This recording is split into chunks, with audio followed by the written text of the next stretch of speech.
the 3rd of November 2014, an article appeared in a newspaper. An airport had panicked. The security guards were alerted as airport monitors went crazy. They flashed on and off as Michael Tellinger's suitcase went through the security scanners. Mr. Tellinger was immediately surrounded by security guards, and they made him open his suitcase. But there was only one cone-shaped stone in the suitcase from an excavation of some old ruins in South Africa. Cones have similar properties to pyramids when produced in the right proportions. Michael Tellinger is a researcher, writer, and scientist. He has been researching the origins of mankind and the laws of nature for 30 years. He has studied the understanding of genetics, the true role of our DNA, and our physical and mental presence on Earth. In 2007, he began to investigate a newly found archaeological site in South Africa, proving that there was an ancient lost civilization using an unknown and far superior source of energy. Tellinger's research led to the realization that there is a strong connection between this area and the Anunnaki. The story began in 1400 when a Portuguese explorer discovered the Cape of Good Hope in the Indian Ocean. When he arrived there, he found the so-called Makumaki. These tribes worshipped the sun and lived in the ruins, but said they had not built them because they had been there before their ancestors arrived. When the Portuguese arrived in Zimbabwe, they found stones with strange inscriptions. However, the experts could not decipher them. Supposedly, this writing was not known in South Africa. The City of Ruins is not as massive a development as the pyramids. They consist of small stones which weigh between 10 kilos and 1 to 2 tons, but the impressive thing is that the number of ruins contradicts any logic. So many remains show that there were many buildings and a large number of people were needed to build them. In no other place in the world were there more than 10 million stone structures found on 241,000 square kilometers. In addition, agricultural terraces and old roads were found which were all connected to each other.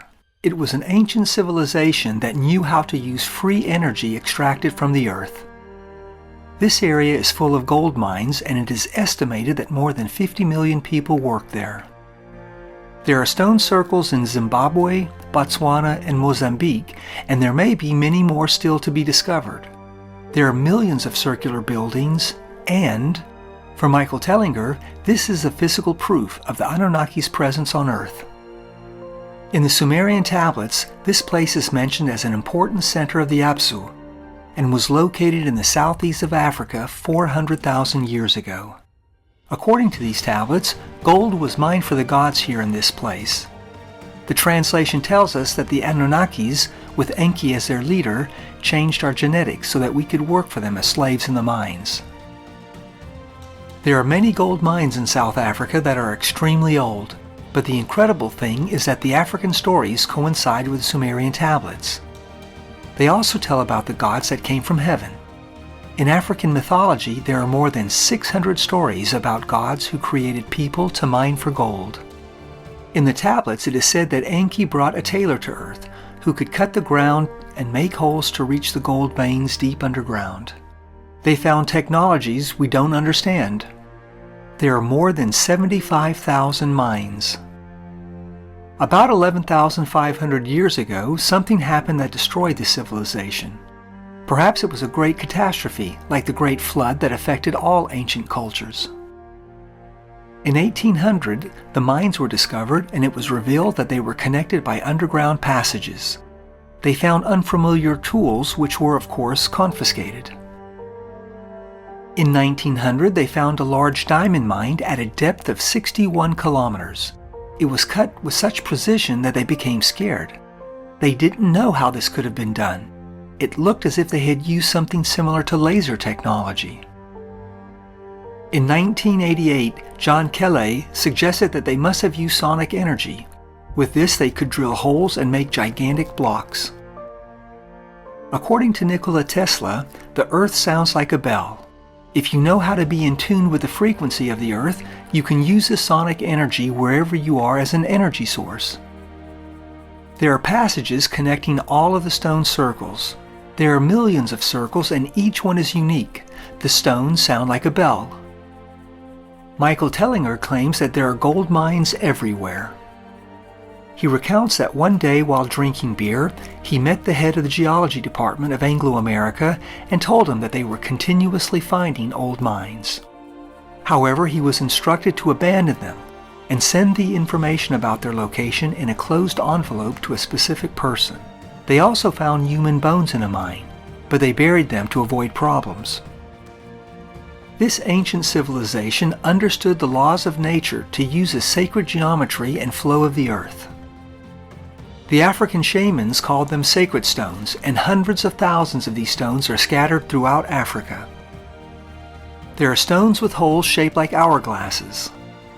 In aerial photos, the stone circles look like huge flowers made of stones. The stones are on top of each other, and we know they conduct electricity.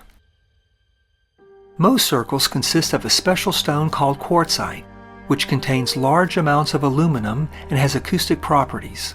When touched, it sounds like a bell, and because it contains silicon oxide, it has the same properties as crystals. The electromagnetic waves that emanate from these circles are horizontal and vertical, which means that the waves are between 500 and 600 megahertz. In some circles, the energy from the ground rises vertically into the sky. The same happens in the pyramids. In the year 2003, the Adams calendar, also called Enki calendar, was rediscovered by chance.